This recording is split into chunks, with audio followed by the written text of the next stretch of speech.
প্রিয় শিক্ষার্থীবৃন্দ, আসসালামু আলাইকুম। আশা করি সবাই ভালো আছো, সুস্থ আছো। শিক্ষার্থীবৃন্দ, আমরা জানি যে গত এক সপ্তাহ আমাদের ক্লাস বন্ধ ছিল। তো আমরা সেই এক সপ্তাহ পরে আবার সেই অনলাইন কার্যক্রম চালু করেছি। তো সেই অনলাইন কার্যক্রমে তোমাদের স্বাগতম। আমরা আবার সেই নিয়মিত নির্ধারিত রুটিন অনুযায়ী ক্লাস করব। শিক্ষার্থীবৃন্দ, আমাদের আজকে নির্ধারিত ক্লাস ছিল নবম দশম শ্রেণীর বাংলা প্রথম পত্র। তো নবম দশম শ্রেণীর বাংলা প্রথম পত্রে আমরা আজকে আমার পরিচয় কবিতাটি আলোচনা করব। আমার পরিচয় কবিতাটি লিখছেন সৈয়দ শামসুল হক। তার জন্ম 27 ডিসেম্বর 1935 খ্রিস্টাব্দ কুড়িগ্রাম জেলায়। শিক্ষা জীবন তিনি ঢাকা বিশ্ববিদ্যালয় থেকে ইংরেজি বিষয়ে স্নাতক ডিগ্রি অর্জন করেন। তিনি পেশায় ছিলেন সাংবাদিক এবং লেখালেখিও তার পেশা ছিল। তার উল্লেখযোগ্য যে রচনাগুলো, তার উল্লেখযোগ্য অনেক রচনা আছে। তো আমরা এখানে অল্প কিছু উপস্থাপন করেছি, যেমন উপন্যাস, অনুপম দিন, সীমানা ছাড়িয়ে, নীল দংশন, দৃষ্টীয় বিদ্রোহীগণ, এক মহিলার ছবি, স্মৃতিসৌধ ইত্যাদি হলো তার উপন্যাস। আবার ছোট গল্প আছে অনেকগুলো, যেমন শিল্পীকে, রক্তগোলাপ, আনন্দের মৃত্যু, প্রাচীন বংশের নিঃস্ব সন্তান প্রভৃতি হলো তার ছোট গল্প। তার অনেক কাব্যগ্রন্থ আছে, যেমন অপর পুরুষ, প্রাণের গভীর ভিতরে, একলা এক রাজ্যে, বৈশাখের অতীত কৌশিমালা, বিরতির উৎসব, অগ্নিয় জলের কবিতা ইত্যাদি ইত্যাদি এগুলো তার বিখ্যাত কাব্যগ্রন্থ। তার কাব্যনাট্য আছে, পায়ের আওয়াজ পাওয়া যায়, নুরুদ্দিনের সারা জীবন, ঈর্ষা প্রভৃতি হলো তার কাব্যনাট্য। শিশু কিশোরদের জন্য তিনি রচনা করেন, যেমন সীমান্তের সিংহাসন, অনু বড় হয়, 25 সালের মজুর, এগুলো হলো তার শিশুতোষ রচনা। আর এই দুই শিল্পী বা সাহিত্যিক 27 সেপ্টেম্বর 2016 সালে মৃত্যুবরণ করে। তো এই আমার পরিচয়, আসলে আমাদের মনে হতে পারে যে আমার পরিচয় কবিতায় কবিতা নিজের পরিচয় দিয়েছেন। আসলে একদম সেটা নয়, কবি নিজের পরিচয় দেননি। আমার পরিচয় কবিতায় স্বাধীন সার্বভৌম বাংলাদেশ রাষ্ট্র ও জাতিসত্তার প্রতিষ্ঠার পশ্চাতে যে সমৃদ্ধ ইতিহাস, ঐতিহ্য ও সাংস্কৃতিক পটভূমি ছিল তাই মূলত চিত্রিত করেছেন যে এই কবিতায়। কারণ আমরা যে আজকে স্বাধীন সার্বভৌম জাতি, স্বাধীন সার্বভৌম দেশ, তো প্রাচীন ইতিহাসে যদি আমরা খুঁজি তখন কিন্তু এই বাংলাদেশের অস্তিত্ব সেখানে ছিল না। তো সেই সুলতানি আমল, মুঘল আমল, বিভিন্ন আমলের পরে নবমী আমল, সর্বশেষ সিরাজদৌল্লার হাত থেকে যখন ব্রিটিশের কাছে ক্ষমতা চলে যায়, সেই ব্রিটিশ আমল, তারপরে পাকিস্তান আমল, এরপরে সেই পাকিস্তান থেকে কিভাবে আজকে এই বাংলাদেশ, এই স্বাধীন সার্বভৌম দেশ কিভাবে তৈরি হলো, তার পিছনে যে ইতিহাস রয়েছে সেটি বিভক্তির ইতিহাস, সংগ্রামের ইতিহাস, সংগ্রামী চেতনা, সাহিত্যের ইতিহাস, সংস্কৃতির ইতিহাস, সেই ইতিহাস বা ঐতিহাসিক বিষয়গুলি তিনি তুলে ধরেছেন এই আমার পরিচয় কবিতায়।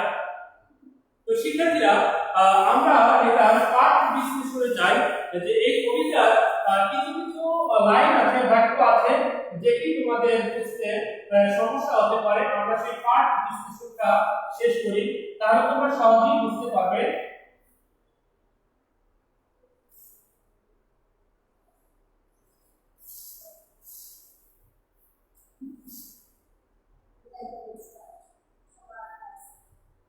পাঠ বিশ্লেষণ, পাঠ বিশ্লেষণ। আমরা এই কবিতার যে লাইনগুলো বা বাক্যগুলো তোমাদের বুঝতে সমস্যা, আমরা সেটি আলোচনা করব। আমি জন্মেছি বাংলায়, আমি বাংলায় কথা বলি। আমি জন্মেছি বাংলায়, আমি বাংলায় কথা বলি, বাংলায় কথা বলি।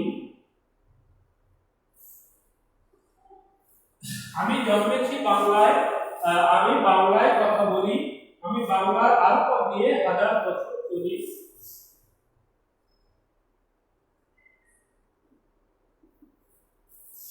হাজার বছর চলি। আমি তো এসেছি সওদাগরের ডিঙ্গার বহর থেকে। আমি তো এসেছি সওদাগরের ডিঙ্গার বহর থেকে। ডিঙ্গার বহর থেকে। আমি তো এসেছি সওদাগরের ডিঙ্গার বহর থেকে। আমি তো এসেছি কৈবর্তের বিদ্রোহী গ্রাম থেকে। আমি তো এসেছি কৈবর্তের বিদ্রোহী গ্রাম থেকে। ডিঙ্গার বহর থেকে, বিদ্রোহী গ্রাম থেকে। বিদ্রোহী গ্রাম থেকে। আমি তো এসেছি পালযুগ নামে চিত্রকলার থেকে। আমি তো এসেছি পালযুগ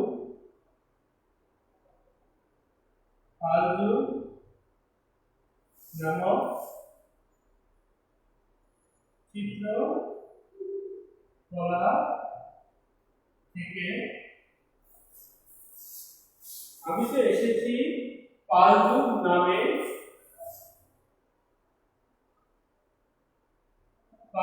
নামে চিত্রকলা থেকে। এসেছি বাঙালি বরেন্দ্র ভূমে সোনা মসজিদ থেকে। এসেছি বাঙালি বরেন্দ্র ভূমে সোনা মসজিদ থেকে। দেখো সার্বভৌম বারোবিয়ার থেকে।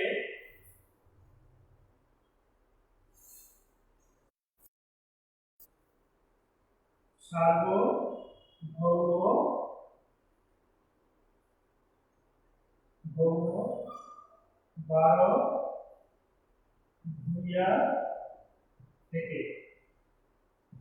দেখো আমি তো এসেছি সার্বভৌম বারোবিয়ার থেকে। হাজী শরীয়ত থেকে। হাজী শরীয়ত থেকে। বারোবিয়ার থেকে, হাজী শরীয়ত থেকে, অগ্নিমিনার থেকে, গীতাঞ্জলি অগ্নিমিনার থেকে।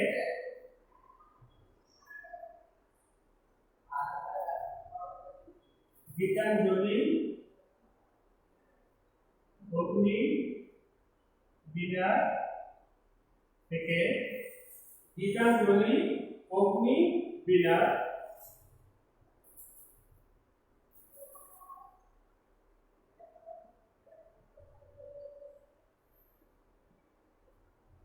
অগ্নিমিনার থেকে। দেখো আমরা যেগুলো এখানে লিখেছি সেগুলো আমি আলোচনা করিনি। যে এই বাক্যগুলো তোমাদের সমস্যা হতে পারে সেজন্য আমরা এগুলো একটু আলোচনা করি।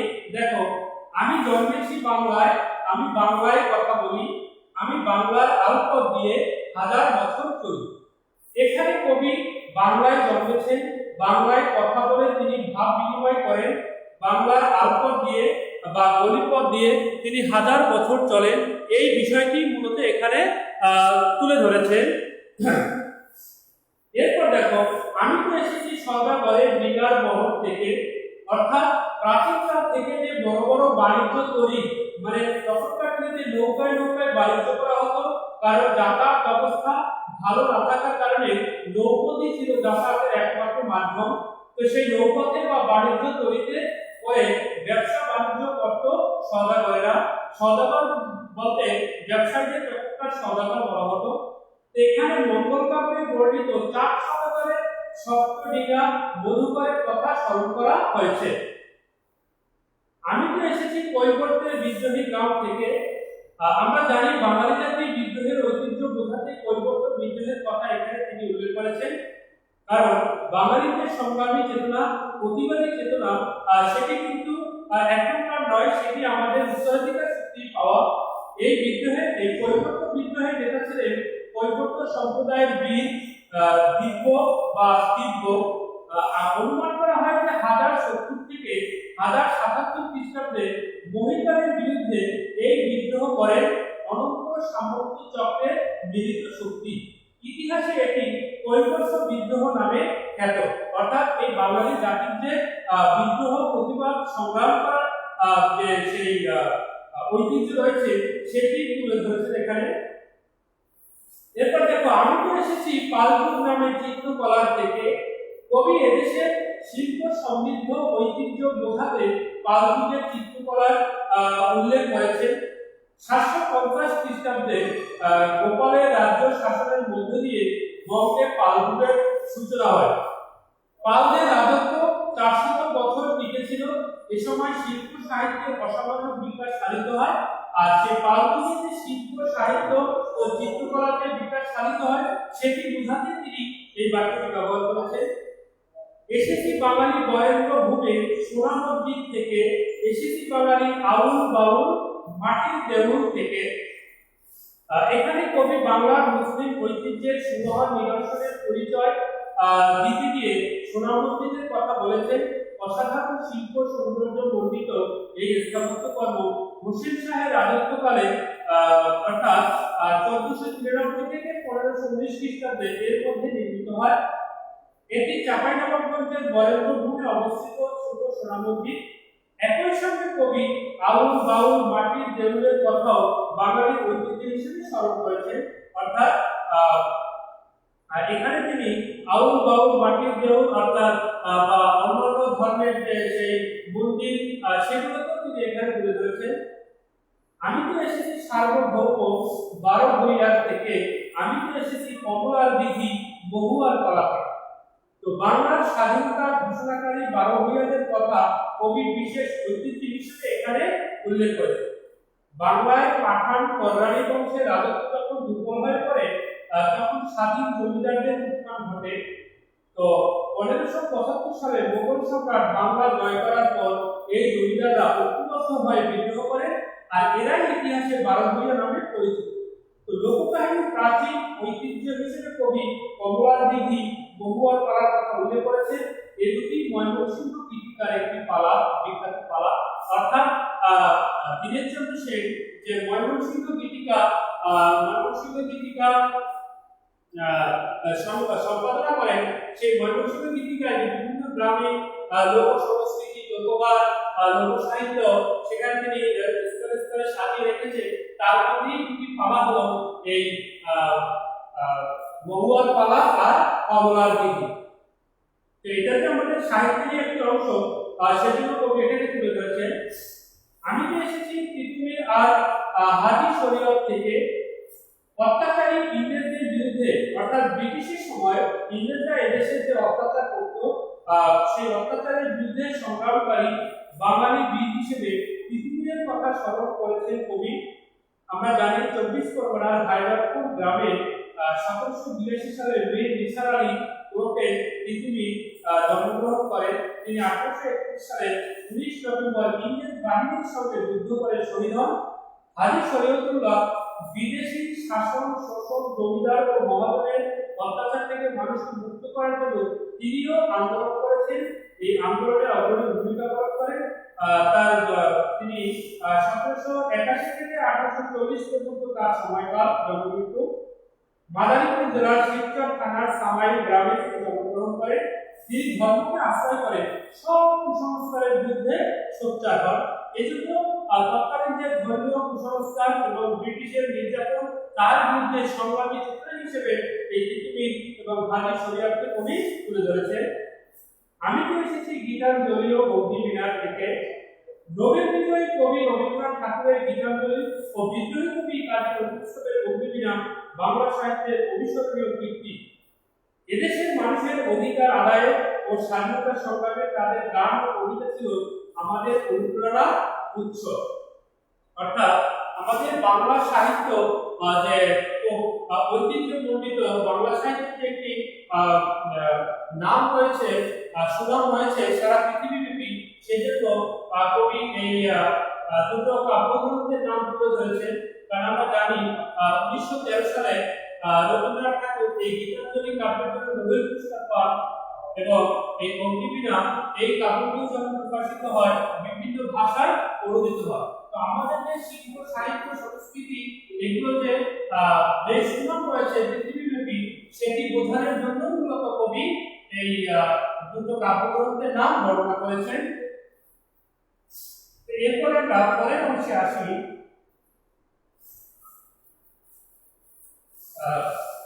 এসেছি বাঙালি ক্ষুদিরাম আর সূর্য সেনের থেকে। এসেছি বাঙালি ক্ষুদিরাম আর সূর্য সেনের থেকে। এসেছি বাঙালি ক্ষুদিরাম আর সূর্য সেনের থেকে। এসেছি বাঙালি ক্ষুদিরাম আর সূর্য সেনের থেকে। এসেছি বাঙালি জয়নুল আর অমর ঠাকুর থেকে। এসেছি বাঙালি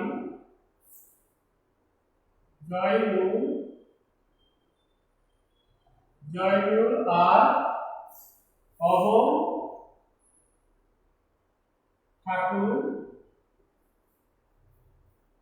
ঠাকুর থেকে। এসেছি বাঙালি রাষ্ট্রভাষার লাল রাজপথ থেকে। এসেছি বাঙালি রাষ্ট্রভাষার লাল রাজপথ থেকে। এসেছি বাঙালি রাষ্ট্রভাষার লাল রাজপথ থেকে। এসে 71 মুক্তিযুদ্ধ থেকে। আমি যে এসেছি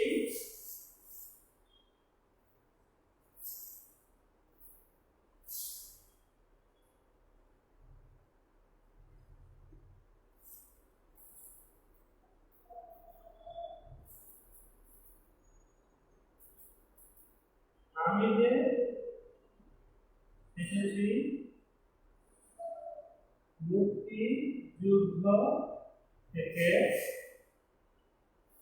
দেখো, এসেছি বাঙালি ক্ষুদিরাম আর সূর্য সেনের থেকে। আমরা জানি যে সেই ব্রিটিশ বিরোধী আন্দোলনে যারা অংশগ্রহণ করেছিল সেই পিতৃদাতা ওয়ালদার, তারপরে মাস্টারদা সূর্য সেন, ক্ষুদিরাম, হাজী শরীয়তুল্লাহ, কিতুবী, এরকম অনেকেই ব্রিটিশ বিরোধী আন্দোলনে অংশগ্রহণ করেছেন, ব্রিটিশের বিরুদ্ধে আন্দোলন করেছেন। তো তাদের মধ্যে দুজন বিখ্যাত ব্যক্তি শেখ ক্ষুদিরাম আর সূর্য সেন। আমরা জানি যে ক্ষুদিরামের ফাঁসি দেওয়া হয় 1908 সালে। ব্রিটিশ বিরোধী আন্দোলনে সশস্ত্র যোদ্ধা মাস্টারদা সূর্য সেন ক্ষুদিরামকে কবি বাঙালি ঐতিহ্য হিসেবে উল্লেখ করেছেন। ক্ষুদিরাম বসু 1889 থেকে 1908 তার জন্মমৃত্যু। মেদিনীপুর জেলার মৌবনি গ্রামে জন্মগ্রহণ করে। 1908 সালে 21 আগস্ট ফাঁসিতে ঝুলিয়ে এই মহান বিপ্লবীকে হত্যা করা হয়। আর মাস্টারদা সূর্য সেন 1893 থেকে 1934 খ্রিস্টাব্দে জন্মমৃত্যু। চট্টগ্রাম জেলার রাউজান থানার নোয়াপাড়া গ্রামে জন্মগ্রহণ করে। ইংরেজদের অস্ত্রাগার লুট করে তিনি তাদের বিরুদ্ধে সশস্ত্র যুদ্ধে লিপ্ত হন এবং চট্টগ্রামের স্বাধীনতা ঘোষণা করেন। তাকেও ফাঁসিতে ঝুলিয়ে হত্যা করা হয়। এরপরে দেখো, এসেছি বাঙালি জয়নুল আর অমর ঠাকুর থেকে। অর্থাৎ বাঙালির ইতিহাস, ঐতিহ্য ও সংস্কৃতির বিপুল শিল্পকর্মের পটভূমিতে শিল্পাচার্য জয়নুল আবেদীন ও অবনীন্দ্রনাথ ঠাকুরকে কবি স্মরণ করেছেন। জয়নুল আবেদীন 1914 থেকে 1996 তার জন্মমৃত্যু। আর কিশোরগঞ্জের কেন্দুয়ার থানায় জন্মগ্রহণ করেন তিনি। চিত্রশিল্পী ও শিশু সাহিত্যিক অমর ঠাকুর তার জন্মমৃত্যু 1871 থেকে 1951 সাল। কলকাতার জোড়াসাঁকো ঠাকুর পরিবারে তিনি জন্মগ্রহণ করেন। তাদের যে শিল্পকর্মের পৃথিবী বিখ্যাত ইতিহাস ছিল সেটি বোঝানোর জন্য কবি তাদেরকে তুলে ধরেছেন। এসেছি বাঙালি রাষ্ট্রভাষার লাল রাজপথ থেকে। 1952 সালে রাষ্ট্রভাষা আন্দোলনকে কবি বাঙালি ঐতিহ্য হিসেবে স্মরণ করেছেন। কারণ বাংলা ভাষা প্রতিষ্ঠার মাধ্যমে জাতীয়তাবাদী চেতনার পথ ধরেই সূচিত হয় স্বাধীনতা আন্দোলন। এরপরে আমি তো এসেছি মুক্তিযুদ্ধ থেকে, মানে এসেছি বাঙালি বঙ্গবন্ধু শেখ মুজিব থেকে, আমি যে এসেছি জয় বাংলার গণতন্ত্র থেকে, আমি যে এসেছি ৭১-এর মুক্তিযুদ্ধ থেকে। অর্থাৎ আমাদের সেই বিভিন্ন ধাপ পেরিয়ে বিভিন্ন সংগ্রাম ঐতিহ্যের মধ্য দিয়ে সর্বশেষ যে স্বাধীনতা যুদ্ধে অর্থাৎ মুক্তিযুদ্ধের মধ্য দিয়ে বাংলাদেশের আত্মপ্রকাশ ঘটে, সেটিকে বোঝানোর জন্যই কবি এই উক্তিটি করেছেন বা এই বাক্যগুলো ব্যবহার করেছেন। যে সেখানে আমাদের স্বাধীনতার ঘোষক রাষ্ট্রনায়ক বঙ্গবন্ধু শেখ মুজিবুর রহমানের নেতৃত্বে তার সেই জয় বাংলা স্লোগানের মধ্য দিয়ে যে বাংলাদেশ স্বাধীন হয়েছে, সেই মুক্তিযুদ্ধের মধ্য দিয়ে যে আজকে বাংলাদেশ স্বাধীন সার্বভৌম একটি দেশ, সেটি বোঝানোর জন্যই কবি এই বাক্যগুলো ব্যবহার করেছেন। তো শিক্ষার্থীবৃন্দ, এখন আমরা বুঝছি যে আমার পরিচয় কবিতায় কবি মূলত তার নিজের পরিচয় দেননি, কবি বাংলাদেশের যে অভ্যুদয়, বাংলাদেশের যে উত্থান, অর্থাৎ কত সংগ্রাম, কত অত্যাচার উৎপীড়ন পেরিয়ে আজকে বাংলাদেশ এই অবস্থায় স্বাধীন সার্বভৌম দেশ হিসেবে আত্মপ্রকাশ করেছে, সেটিকে বোঝানোর জন্যই কবি সেই প্রাচীন ইতিহাস ও ঐতিহ্যগুলো এই কবিতায় তুলে ধরেছেন। তো শিক্ষার্থীবৃন্দ, আমরা আশা করি তোমরা এই কবিতার মূল বিষয়টি বুঝতে পেরেছ এবং কবিতাটি ভালো করে অনুধাবন করতে পেরেছ। এবারে আমরা কিছু শিক্ষণ দিব।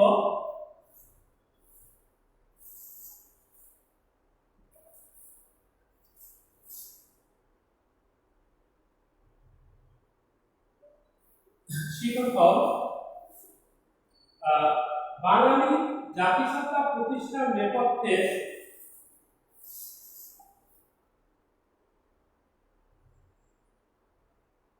বাঙালি জাতিসত্তা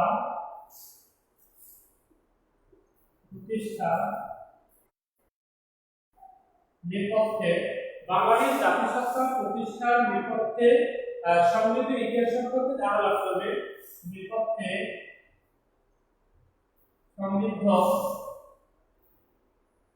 ইতিহাস সম্পর্কে ধারণা লাভ করবে। সমৃদ্ধ ইতিহাস সম্পর্কে ধারণা লাভ করবে। আত্মমর্যাদাবোধ সম্পন্ন স্বাধীন সার্বভৌম রাষ্ট্র,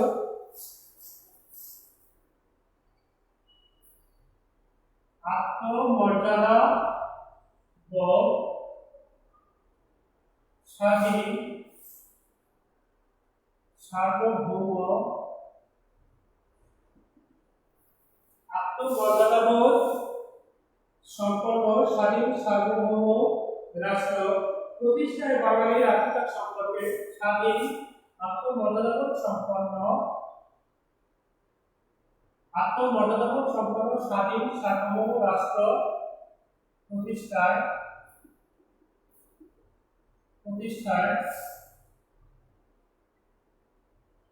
বাঙালি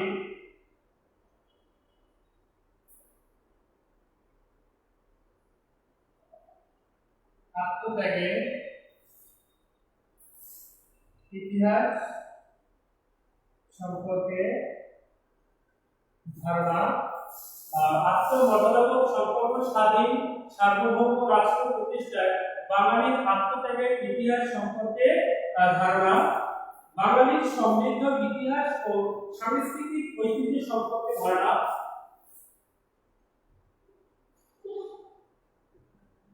বাঙালির সমৃদ্ধ ইতিহাস ও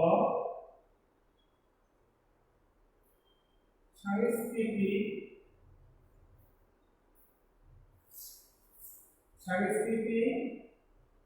ঐতিহ্য সম্পর্কে ধারণা, সমৃদ্ধ ইতিহাস সাংস্কৃতিক ঐতিহ্য সম্পর্কে ধারণা, ইতিহাস ও সাংস্কৃতিক ঐতিহ্য সম্পর্কে ধারণা। চর্যাপদে প্রতিফলিত বাঙালি জাতিসত্তার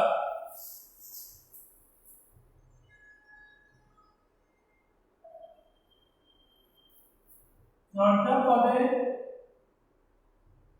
প্রতিফলিত বাঙালি জাতিসত্তা চর্যাপদে প্রতিফলিত বাঙালি জাতিসত্তা অসাম্প্রদায়িক চেতনা সম্পর্কে ধারণা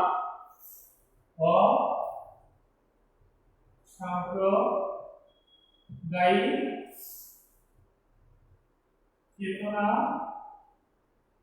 সম্পর্কে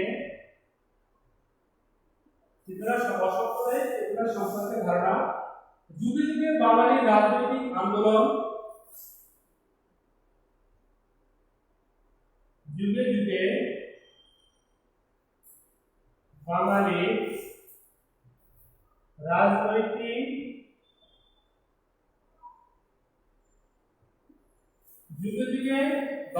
রাজনৈতিক আন্দোলন বিপ্লব ও বিদ্রোহ সম্পর্কে ধারণা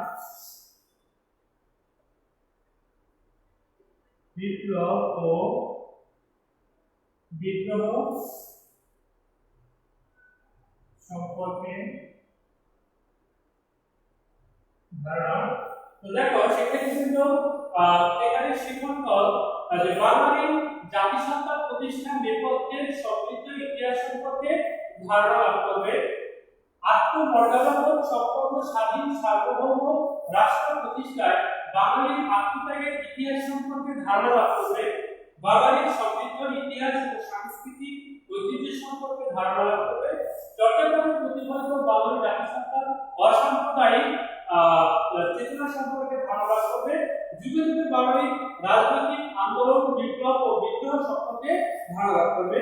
তো শিক্ষার্থীবৃন্দ আমাদের সেই আমার পরিচয় কবিতাটির আলোচনা আমরা এখানে শেষ করছি। আশা করি তোমরা সম্পূর্ণ বুঝতে পেরেছো। এরপর বাসায় তোমরা আবার এটি ভালো করে পড়বে, বোঝার চেষ্টা করবে। তো তোমরা ভালো থাকো, তোমাদের সাথে দেখা হবে পরবর্তী ক্লাসে। আল্লাহ হাফেজ।